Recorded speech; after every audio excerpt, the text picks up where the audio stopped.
તમારું હૈયું તપાસજો દરરોજ રાત્રે સૂતી વખતે કે 24 કલાક દરમિયાન મને કોના વિશે ભાવફેર થયો, રડીને પ્રાર્થના કરીએ, ભજન કરીએ અને પછી સૂઈ જઈએ.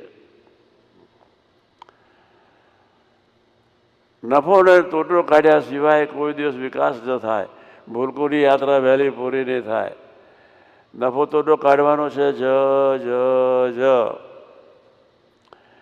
અને જ્યાં સુધી નફો તોટો કાઢતા નહીં શીખીએ ત્યાં સુધી છેલ્લો જન્મ નહીં થાય.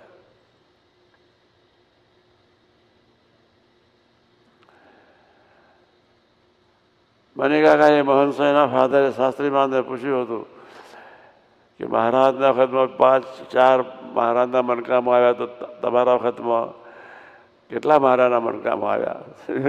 શાસ્ત્રી મહારાજ હસી પડ્યા.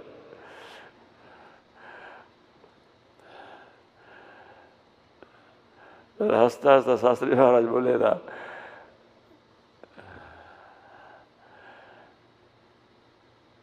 અમારા વખતમાં 2 સંતો અને 2 હરિભક્તો શાસ્ત્રી મહારાજે કહ્યું એ મારા મનકામાં આવ્યા. એ આપણે બીજા વિચારમાં જવું નથી.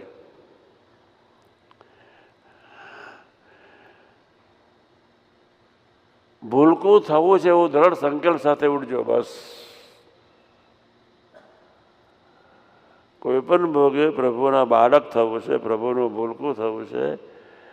સવારના પરમાં પૂજા કરતી વખતે આ ભાવનાથી પૂજાને તમે આટોપજો. એ મહારાજ, હે શાસ્ત્રી મહારાજ, યોગી મહારાજ, કાકાજી, પપ્પાજી, મહંત ડૉક્ટર પ્રમુખ સ્વામી મહારાજ, અમને સૌને એવો બુદ્ધિયોગ આપો જેના ફળ સ્વરૂપે અમે દાસના દાસ જ જીવી લઈએ. કોઈ બુદ્ધિના ડોરમાં પડવું નથી. પણ આજે સૌ સંકલ્પ કરી નાખે કે દાસના દાસ થવું છે.